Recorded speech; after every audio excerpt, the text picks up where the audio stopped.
Big news! Wayfair's tax refund sale is on now.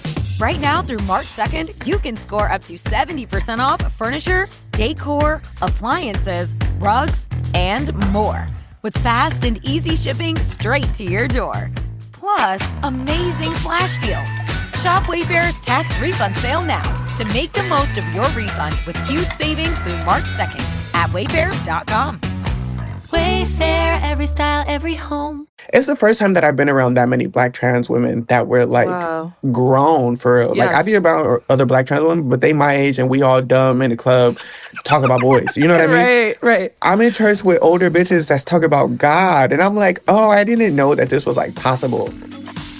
Beyond cis male, cis female, non-binary, trans male, there are more. They're swimming in like the gender soup of different experiences. Gender is like a marker of time. Thinking critically about what inclusion means. So much of womanhood is tied to whiteness, is tied to thinness. How do I identify myself? Faggot. Non-binary. As femme as humanly possible. I'm a cisgender gay man. A binary trans woman. Theatrical and flamboyant. Dykes who identify as twinks. A gender conscientious objector. I just kind of forget that I have a body. Drag helped me unlock the power of my femininity within a masculine persona. Transitioning when you're older, it opens up an entire world of possibilities. I bloomed. I blossomed. Comfortable in my physical body for the first time in my whole life. Existing in a more nuanced way. In thought, in imagination, in fantasy. My gender in my head feels like the cosmos. Just fully unknowable, even to myself. I wasn't trying to be a gender. I wasn't trying to be a race. I was trying to be a point of energy in the universe. That's amazing. I love that. Hi, Babette. It's so good to be back. That's your little giggle. That's so cute. I just got locked right back in with that. Wow. I can't believe we're doing season 2 of this podcast. I know. It's so great to be back in my little office with my professional looking microphone. Yes. Sitting on top of trash. Surrounded by absolute garbage as I pretend to be a pro podcaster. Wait, side note, is there a big spiral behind you? There is. What is that? Yes, my partner made this. She was like at a residency for printmaking, and her and the person that she was like collabing with made this like massive spiral. Wait, that's I just hung it up because I was like, wait, cool. That's sick. Yeah. Honestly, I know like spirals are historic, arcane, holy symbols, but I do feel like I'm seeing them everywhere. No, once you see them, you can't like unsee them. Like everything is a spiral. Yeah. It's a sacred geometry. Well, exactly. I mean, I think that's why I was like prefacing it. I'm like, it's not because of gender spiral that I'm seeing them everywhere. Like they were there before, they will be there after, but they've always been there and they'll be there after we die. Yes. The eternal spiral. Yeah, exactly. I pledge myself. This becomes Spiral Church. Exactly. Okay, Allie, I have kind of a left field question for you, but you know, we both grew up pretty religious. I think you grew up a little more religious than I did, but I grew up like pretty solidly Catholic. Do you think that you could ever go back to church? Okay, this is such a good question because I do feel like I have a lot of friends who are doing church in a way that looks totally different. Yeah. So it's kind of like, you know, liberal, like cool church, and like queer the church priest is like a woman and wearing like a rainbow fedora or like, you know, I mean, not like that far, but like, you know, like. Yes. But I kind of don't think so. And not even like for like lack of feeling comfortable there. I'm just like, that's not how I wish to spend my time anymore. For right now, I guess. What about you? Totally. I feel like I see a lot of people kind of our age, like people who didn't grow up religious, kind of discovering religion and like spirituality for the first time. And I think I feel kind of envious of them because I'm like, wow, it must be so beautiful to come into spirituality on your own terms, like as an adult. Whereas like, I feel like because religion was put on me, I have this like kind of intense aversion to it. Like I realize like I have this bias, which I don't think is fair. Like I think I'm a little freaked out by people who are like very religious or just like who like have such an unwavering sense of faith. But I'm like, no, like faith in and of itself, like that's fucking beautiful. Yeah. You know, that doesn't feel like a comforting space for me, but I'm so jealous of people who like are just finding it for the first time, if that makes sense. Yes. No, totally. I completely agree. I feel like there's like there's like, you know what I mean? Like there are even like kind of like streetwear brands that are like, it's like a thong and it says like 100% God is love. Or, you know, and you're kind of like, okay, cool collab. But like, I am like, if I count up the hours that I spent in church going to like youth group and Sunday and Tuesday night and whatever, you know, it was like 6 hours a week of like studying the Bible really seriously. Then I went to Christian college. I was a theology major. Like, I just put so much time there. And so now I'm like way more interested in like going on a hike and talking about other things. Like I had like a big sobering moment where like God, church, Christ, Jesus, the Bible, John 3:16. It's like that's all I was talking about. And I needed to kind of like let the rest of the world in. And I'm not ready to like invite it back in because it had too much real estate for too long. You're reclaiming your time is what you're doing. You're reclaiming your time from the church. That's crazy. Yeah. You really grew up. It was like really such a big part of your world because like Catholics are kind of secular in like a certain type of way. Like we love to just kind of put things away after church, you know? And so, wow, that's so interesting. Christmas and Easter kind of. Exactly. I was like studying to be like a youth pastor. Yeah.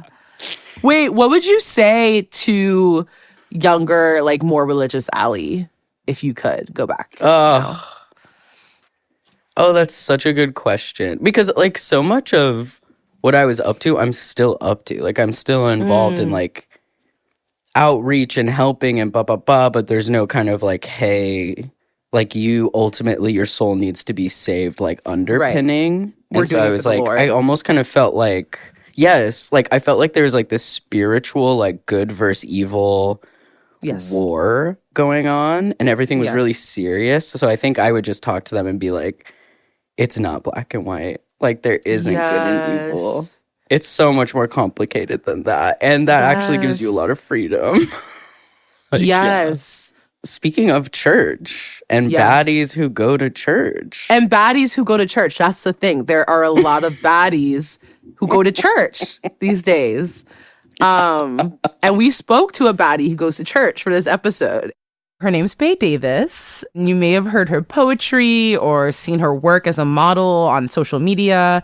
We have wanted to talk to her on this podcast for such a long time, since the beginning of season 1, because she is someone who is so powerful with her words. And we specifically want to talk with her about her background as a poet and activist, and also her experience coming into her gender expression. So during our interview, we kept coming back to her relationship with spirituality and her family, which actually led us to talk about religion quite a bit. There are multiple times during this interview where like I almost started tearing up, and it was just like she is such an incredibly powerful and moving person. And she honestly might have convinced me to go back to church. I'm like considering it. I'm like thinking about it now.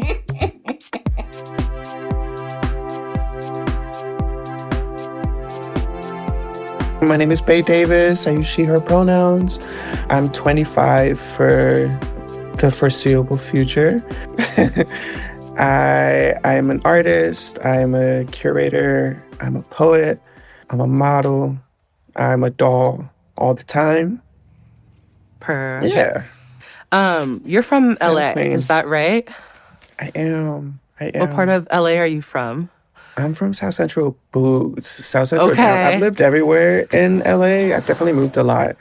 But South Central has been the most time. It's where I am still. So we're kind of really diving in. Could you describe some of your personal experiences with gender? Maybe as you experience gender like now today, and how you kind of got to at this point. And like we like to ask people like, are there concepts that you've like found helpful beyond kind of like the Western binary of like masculine, feminine, and things like that? Jeez. I think where I am right now, I'm very, very aware of my performance of gender. I think I've always, from the beginning, been able to identify like how fluid my relationship to sexuality and gender are. I think I've just now, in the past like year or two, gotten to a place where I like walk out in the world and am not like clocked off an immediate, like as soon as I walk into the room. And because of that has just like changed so many different things. I'm so aware of my performance now because it's so linked to... I feel like this is so funky because I don't want to say safety because I don't think trans women's passability is like the equivalent to safety either. Right. But I'm very like hyper focused on being kind almost all the time, and in a way that's kind of like debilitating. Yeah, so I'm very, very on the performance almost all the time now. But some of the things that have helped me, I guess, like break some of that down is that so I've been a crown priest for the past, let me not lie, it's been a couple years. Okay. But so I've been practicing a traditionally African religion.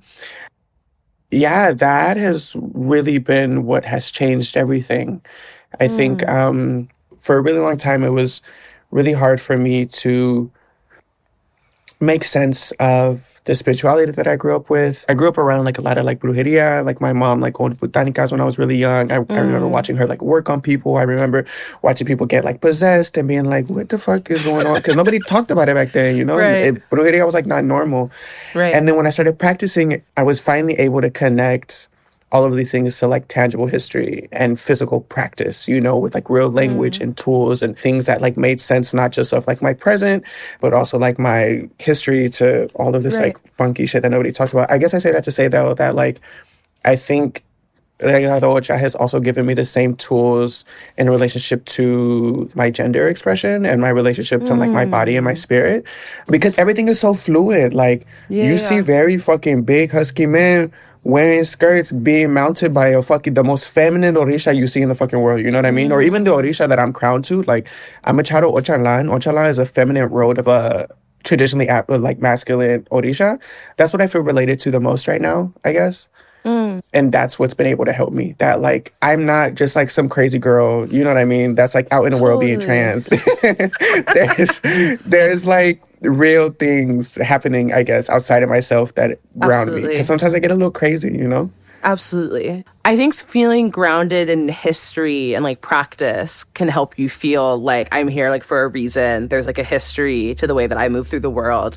I don't know like the word for it, but like is there a specific denomination that you practice? Like is it like Yoruba or like Santeria or like Ife? Or is it like a kind of like a blend? Like I love this shit so much.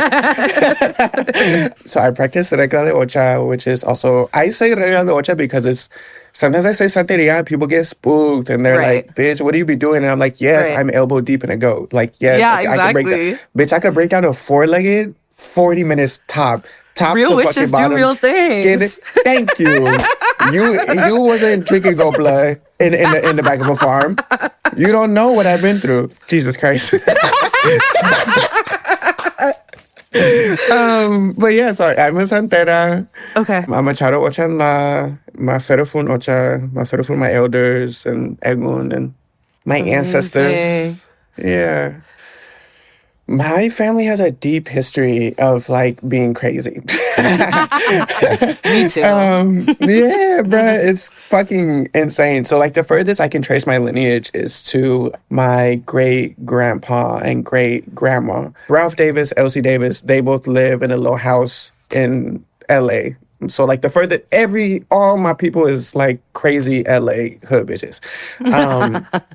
But I say that to say that like everyone is like gang members and like has like a deep relationship to like addiction and to like all of these different like mental health struggles, And I guess growing up, it was always really hard for me to separate what was mental health from what was spirituality, from what was like addiction, you know?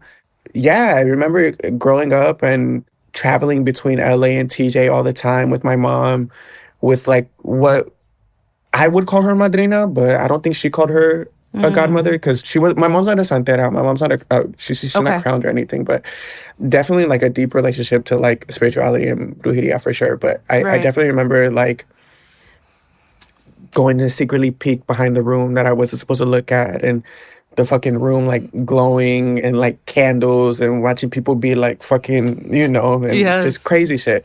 I remember watching my mom twist and contort her body in ways that I remember not thinking it was like impossible until later being like, yeah, mama, your body was like this, and being like, oh, bodies don't move like that. That's crazy.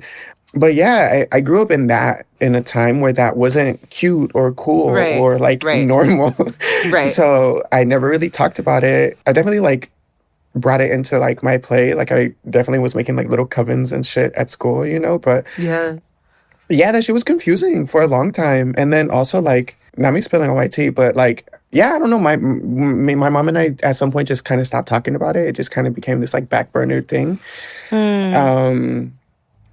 And when I would try to talk to her about it for all of the other reasons that I was talking about, the like family struggles, she would be like, Mija, I really don't know. Like, I don't know what to tell you. Like, I don't have these tools anymore. So I would be like, fuck, like, what was all that stuff you was doing? And why did nobody ever really teach me? And so I was just confused for a really long time. And then I think my partner passed away 2019. And after Vic passed away, I fucking lost it. And I was like, I don't have enough spiritual tools to stay locked into this man, you know, because it's not like I fell out of love with him. It's not like whatever, you know. And I was like, I'm connected enough spiritually that I know I can still cultivate a relationship with somebody that has transitioned, you know. I can still tap into this person.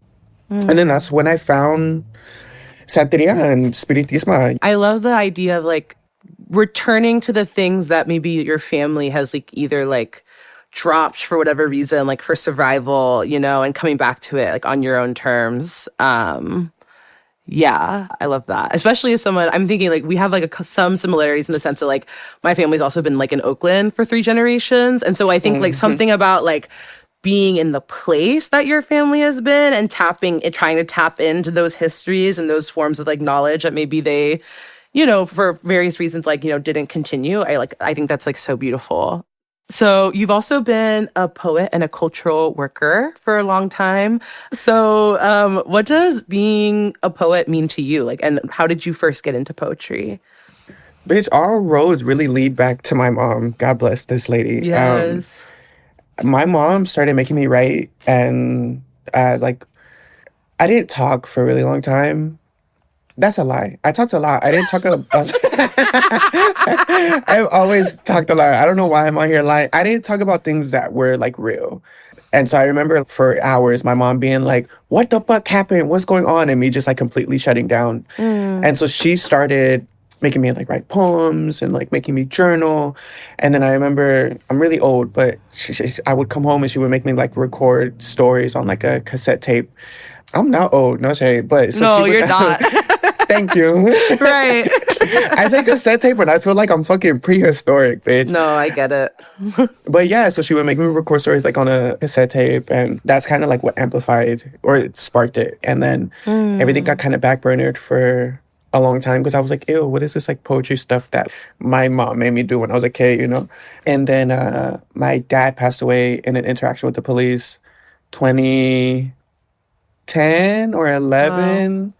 And then after that, I got organized. And so there was this org, community rights campaign, which is like under this umbrella org called the Labor Community Strategy Center.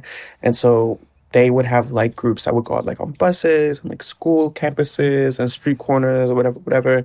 And I got organized right off of my block, right off of King of Vermont, which is where I grew up, where I went to high school. And so I started doing a lot of work around the school to prison pipeline. I had so much pain and so much anguish and grief and confusion, not just around like spirituality stuff, but just like my family tree in general and my relationship to myself and everything, you know? I got politically educated was the first time that I could see that there was very systemic and on purpose things put into place that had real effects on my family and community and me. And it was the first time that I could be angry or point a finger or rally around something that wasn't the individual person being like my dad or my mom or like my like lineage, you know? That's when poetry came back up. Because it was spooky. I feel like when you get politically educated, it's like you get angry and then you get like scared because it's like you realize that you're like in the Matrix for the first time and you're like, oh my God, what the fuck is going on? This shit feels like psychosis. Totally. But yeah, so then I started doing poetry again because I needed somewhere to put all of the things that were happening in my head. And I kept organizing and I became like the poet resident of the org. And I was like fucking 13. And every time there was a rally, I would be like doing the chant and they would be like, go do that poem that you be doing about your dad that passed away with the police. And I would be like, you right. It's like when like your mom asks you to like perform at a cookout or something. It's like, here, say your little, do your little song. Like, it's like, damn, okay. The news is coming. Put your little poet hat on. Yes. Do you feel like poetry is still kind of like your main practice? How are you thinking about it? Absolutely.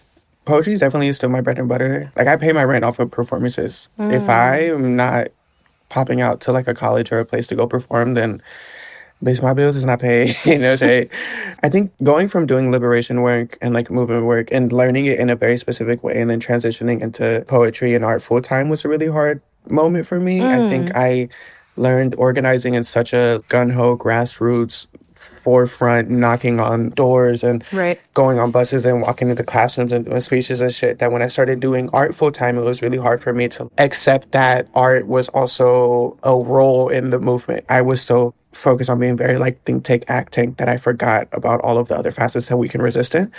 I guess I say that to say that like I still very much live in that. It's very different now though, not just because of my art, but my relationship to movement work and liberation work and abolition shifted a lot also with my transition. I think two different parts. One is that it shifted with my transition in that I think the ways that I used to show up in work it is not possible for me anymore. You know, like I think about the ways that I used to challenge people or the way that I would be received into a room or the different conversations that I would have or even just like the gusto, even just the energy or like the fight. I don't think I have as much anymore after transitioning. I think the fight now really for me is I fight fucking to leave the house, you know? I fight the fucking people on the street. I literally just fought a nigga in front of my house the other day. Not even being funny. Wait, what? Was someone just like posted up at your house or something? I live in a hood. So it just be bad. It's just cracking all the time. So man, there's like a little fence around my house and I have little bells. So when you open it and you can hear it. I hear the bells and bitch, mind you, I just got home from church. I'm in my kitchen, making my little food, my breakfast, being wholesome, trying my best to be a changed woman. And I hear my bells. I see this crazy man. I go, okay, crazy man in my yard.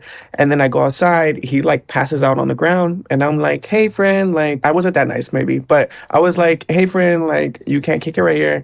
And then I started getting like a little bit more aggressive. And then he got up and started being like, beep, beep, beep, beep, beep, fuck you and fuck this and fuck your yard, da-da-da-da. So then we start arguing and he keeps like squaring up with me.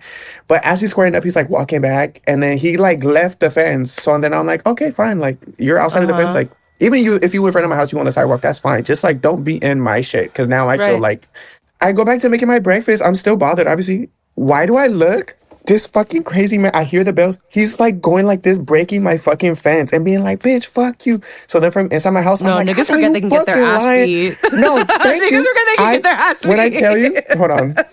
No, I'm not going to pull up the photo. I slept this man. I had to go outside and sleep this man. I did not want to. I swear to God, I be trying my best. I want to be a changed woman so bad. I want to be soft and kind of so bad. So then I started yelling. I run outside, he square up on me. He tried to punch me. He don't punch me. I clock him, and then I grab his head. I threw his head into the ground, friend. I was jumping on this man, both feet, both in my chanclas. Then I was like this in the front of my house. Sleep like a baby. But that's the shit I'm talking about. You know what I mean? Like, nigga, and because I'm the only trans woman in my neighborhood. Everybody know I'm a tranny when I walk outside. And because of that, niggas try my spot so often. No shade. Niggas try me often. Niggas try my spot often. And it's like, that's where my shit is. I don't have fight for a lot of other things anymore because I'm fighting my neighbors. I'm fighting the random niggas. You know what I mean? That's where your energy... No, it's so interesting when you describe like your transition, like just where your energy is going, like, you know, and just in terms of like survival, just like living out in the world. So it totally makes sense. Confronting high credit card debt can feel scary. But the good news is, if you owe $10,000 or more in credit card debt, financial relief options are now available. National Debt Relief is currently offering debt relief designed to reduce what you owe and put you on the fast track to becoming debt-free. If you qualify for debt relief, you may be able to pay back less than what you owe and save thousands of dollars. Just visit nationaldebtrelief.com. Imagine only paying one low monthly program payment you can afford and saving money as you become debt-free. National Debt Relief has already helped bring debt relief to over 550,000 U.S. consumers, earning thousands of five-star reviews and an A-plus rating with the Better Business Bureau. You're stronger than your credit card debt. Let today be the day you start turning things around. Take the first step and visit nationaldebtrelief.com to see what debt relief you may qualify for. That's nationaldebtrelief.com. I think also because I'm not in those rooms anymore resisting in the same way that I used to. I'm not organizing on street corners, no shade. But I do know that one of my jobs as a poet and as a person that's deeply committed to the collective and a person that's deeply committed to the work is to offer the tools of my own survival in hopes that somebody else can use them. And I've been saying this shit for years. Because if there's anything that I can do, I can show another doll, I can show a person, I can show really anybody. Like if I can make somebody find the humanity in my experience, somebody that's like so juxtaposed from what my existence is, then I feel like I've won. If I can offer somebody tools that they can use and take into their own things that I've picked up from ceremony or just like existing or whatever, like then I've won. Totally. If I can help somebody create space, then that's it. Then I've done the work. Absolutely. I feel like it's more and more common for like high school age kids to be full on involved at a community level, like after something really hard happening. Like I'm thinking about all the school shootings. I'm thinking about everyone on college campuses for Palestine right now. What would you say to these now, having been like a little bit more grown? Like, what are things that helped you with that? What do you think about that experience? That was just like really interesting to me, being part of your story. Yeah. And like there's like an adultifying with that too. It's like you joking that like you're old, like bitch, you're 25. Like that's not old at all. But I think people who have been in organizing spaces for like a long time are sometimes viewed as older because they've been like doing that work for a long time. That's so yeah, like, you know, I get it. Like, so yeah, what are your thoughts on that? Yeah, shit. Fuck.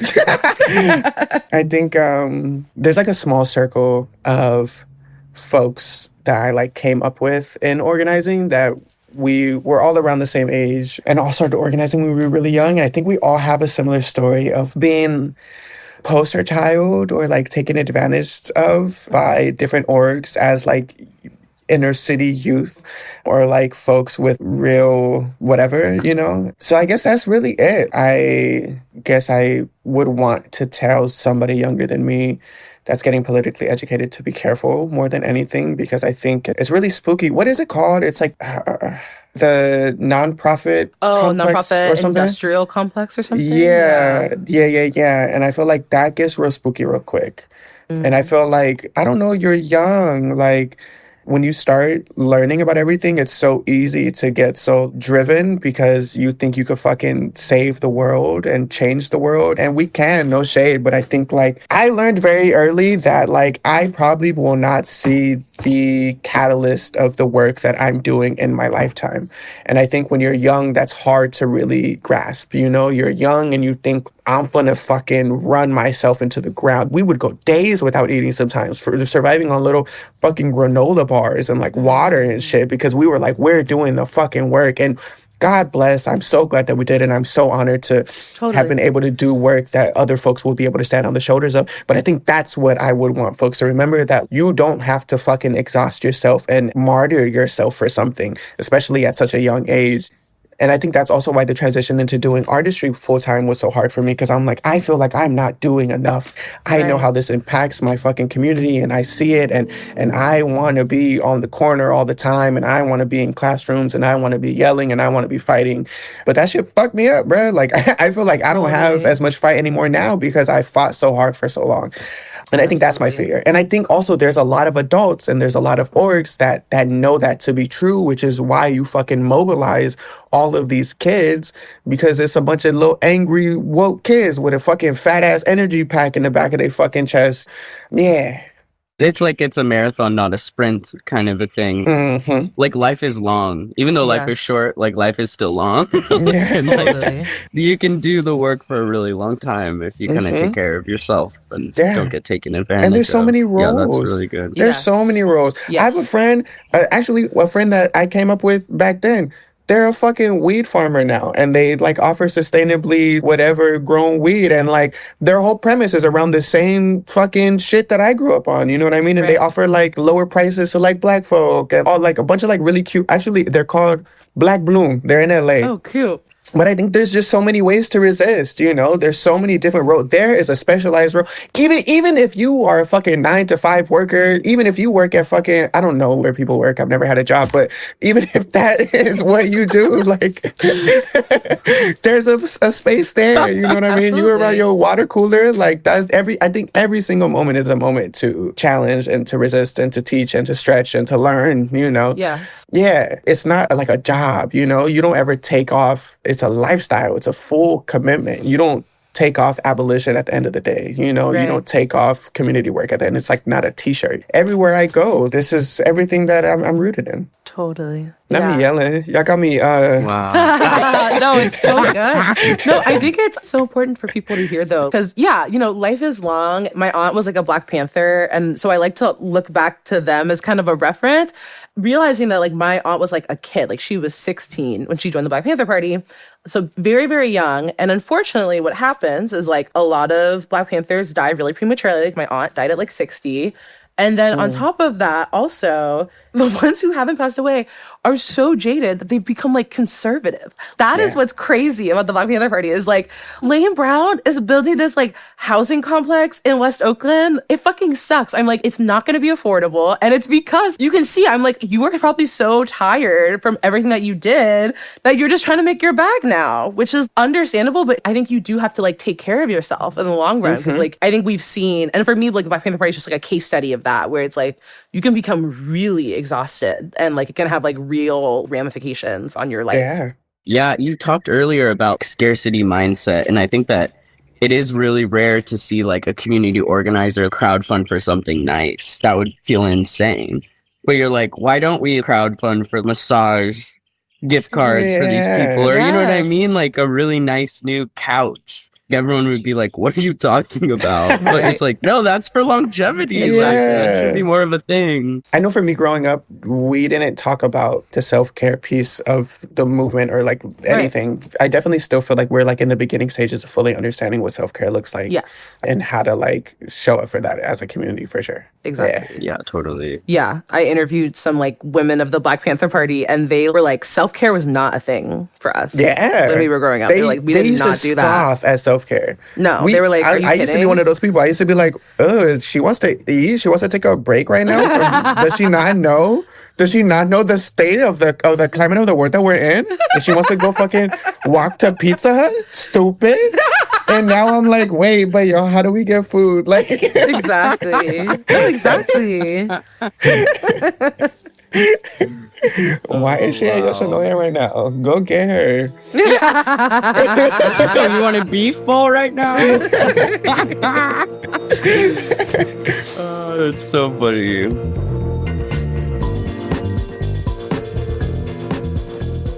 Were there any folks or like mentors or role models that like you looked to when you were transitioning or trying to kind of embody like a certain like gender identity? Jesus, so many. I think all of the women that have ever played a role in raising me, that's like off bat. I be getting dressed like my tia still. I be getting dressed like my mom when she was my age still. When I think about like gender affirmation and transition, like that's definitely what I base my transition off of. Like I look at like my mom when like she was like in her bad bitch era. She a baddie still, no shade. But there was a time where my mom was like dressing like she was going to the club every day. Just like a fab girl, titties out, tiny, tiny dresses.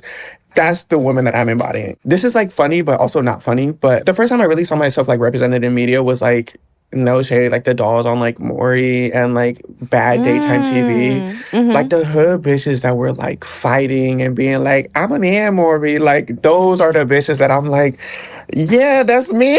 Right. Like yeah, I remember watching those like interviews and like little YouTube clips for like hours and being like, this is what I closely relate to. Because I do think we live in a time where we have like a lot more representation for like trans women and whatever. But I feel like it's a very specific genre of just like bangy bitch that I'm like, yes, I know you. I see you when I get on the bus, you know? I also think ballroom legends. Like I think of like Octavia. I think about Africa. I think about like Cecilia.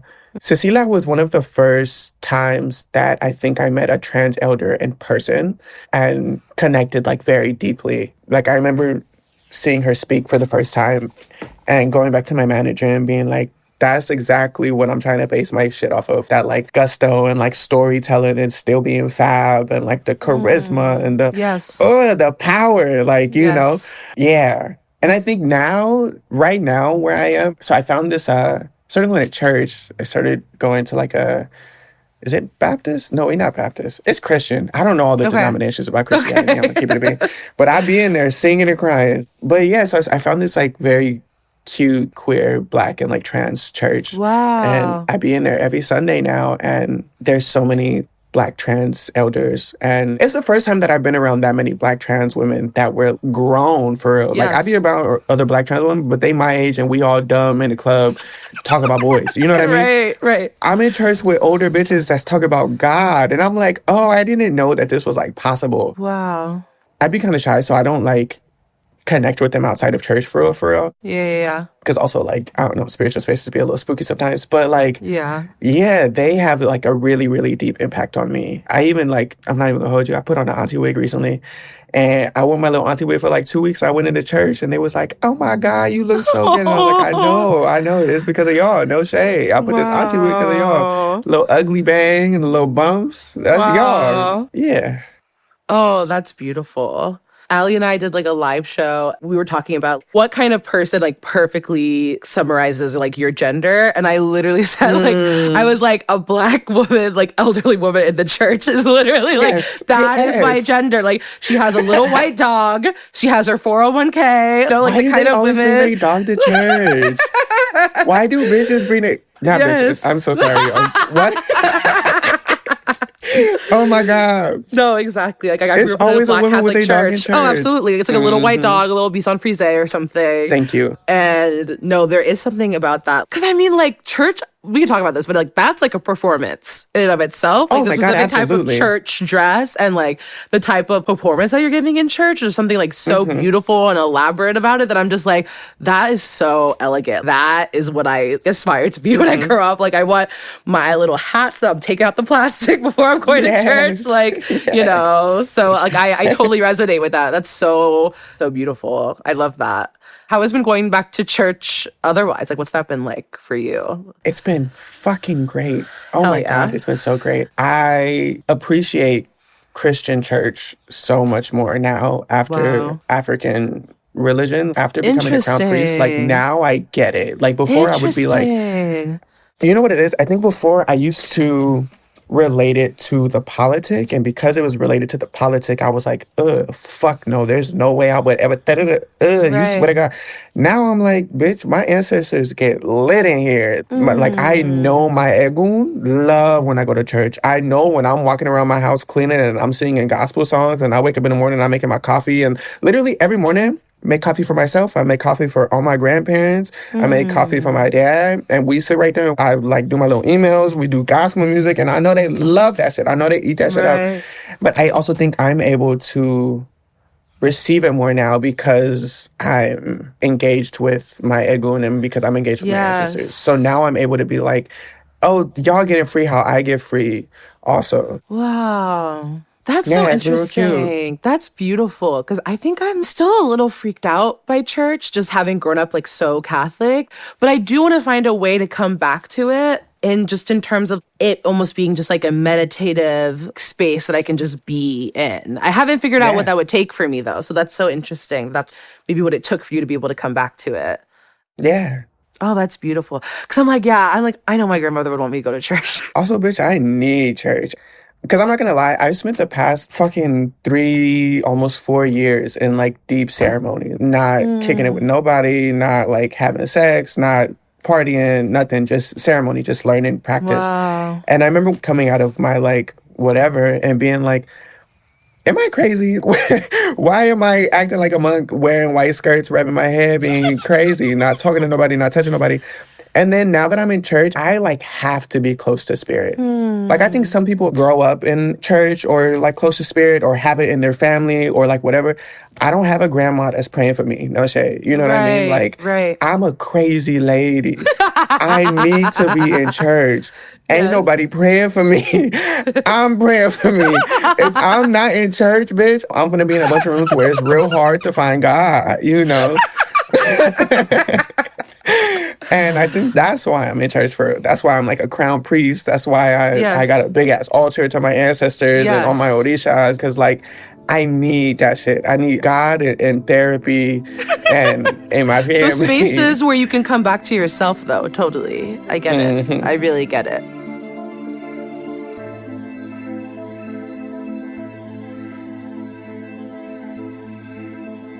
Okay, this is pivoting a little bit, but I wanted to talk about modeling. We've had some other folks on the show tell us about how some of their like best experiences modeling have been working with people who kind of take direction from them and who are kind of constantly affirming their boundaries and choices. What's your experience been like modeling? Like, what have the best experiences for you modeling been like? Best experiences. Shit, what are the best? I think, the same. I think the best experiences have been when people know how to, I don't want to say deal with me, because I don't think me or my identity is something to like deal with. But like, I don't know, like going on set and niggas knowing that like I gotta wear a certain garment or like I gotta like tuck a certain way or like I can't do this or like, especially before I got my body done, I'm not pumping out in that, you know what I mean? Or like, certain things like that, because I think there's been a lot of times where I go onto sets and I don't know, people don't know how to do my kind of hair, and not just I'm black, but like just it's a certain way that I gotta it's just specific ways that I gotta like do my hair, that I gotta wear like certain pieces of clothing, that like I whatever. And I think times where that's been understood, those have been fab, where it's just like cool, it's like I don't have to like push back. I don't got to do my own makeup. Right. You're not contouring me in a way that's going to make me look like a fucking drag queen. Those have been the best times. And it's also, I haven't been on a lot of sets where there's other trans people. I haven't been on a lot of sets where like the makeup artist is trans or the stylist is trans or like maybe like a lot of like queer men specifically, but like trans folks, no. But I guess I say that to say that like, it'd be the most out of the way people that I don't think is fun to get it, that get it. Like, I remember one time this white girl was playing in my hair. Fab. I kept that hair for like 3 days. I swear to God. It was so good. And I remember I was looking at her like, she don't know what she doing. And she said it. She was like, I know you like this white girl don't know. And I was like, you right. You so right. You are so correct. Right. And it was fab. It was so fab. There's been times where someone has pulled underwear from like a different part of the fucking whatever to like throw to me very quietly because they know what they just put me in is something. And I'm like, bitch, how did you know that? But I think those have been the moments where I've really have felt seen and held and affirmed and like safe on sets, which also doesn't happen often, if I'm being very honest. Like I have to come like with tucky panties and makeup and all my little lace fronts and all my shit, because I'm like, I never know what I'm walking into. And when you ask, like, I feel like niggas just think that when I try to be like very specific about what I'm agreeing to, and you know what I mean? Like I try to get like the full creative before I'm on set so that I know what I have to prepare for, because normally I have to prepare. But I feel like people think that I'm being a bitch. Like people think that I'm being like a diva or like cunt, and I'm like, no, bitch, I want the photos to be fab just like you. You know what I mean? Like, I'm trying to make sure that, like, we could really get this done. Because if not, I'm going to be in hair and makeup for, like, 3 hours doing it's my wasting own shit everybody's anyway, time. And those people that help you out are actually, like, the people who are good at their fucking job. A good hairstylist should be able to do, like, different kinds of hair, right? And, like, if you are styling someone, you need to know how to style different bodies. I'm glad that there's been a few people there who have been able to kind of look out for you, but... Same. Yeah. It should be more. It should be more people. I agree.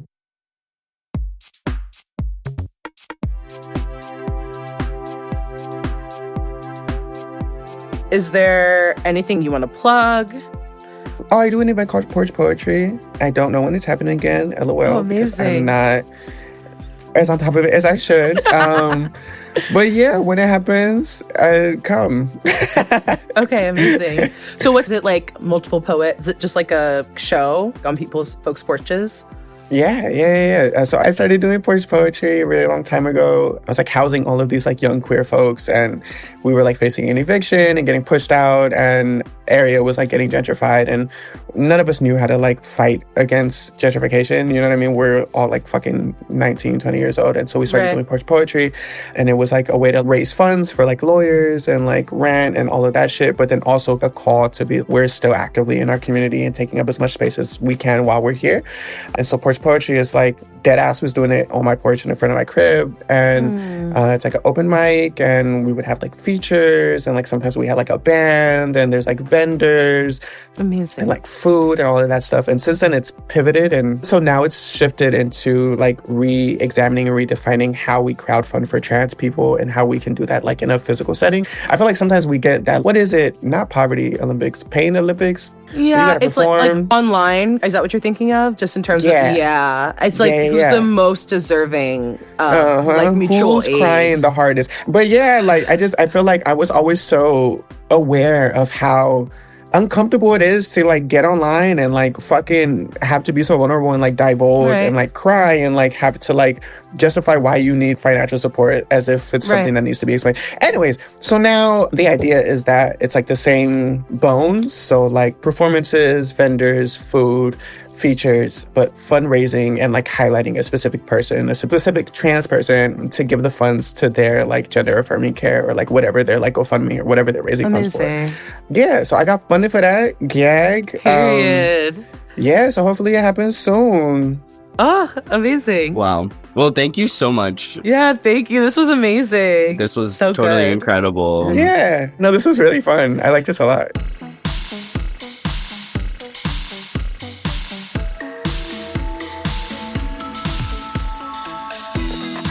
Gender Spiral is an original podcast from Audiation.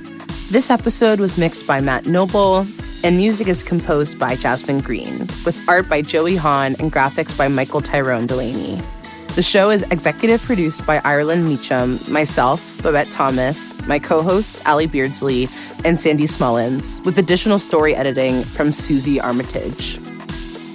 You can find links in the show notes to learn more about Black Bloom and the Labor Community Strategy Center in LA. Thank you so much to our guest, Bay Davis. You can find her on Instagram at BAYDavis. If you like the show, please head over to patreon.com/genderspiralpodcast to support us. You can also check us out at genderspiralpod.com, where you'll find transcripts for each episode and a link to leave us a voicemail. And follow us on Instagram. It's at Gender Spiral. Subscribe wherever you get your podcasts so you don't miss a new episode. They're coming out every other week.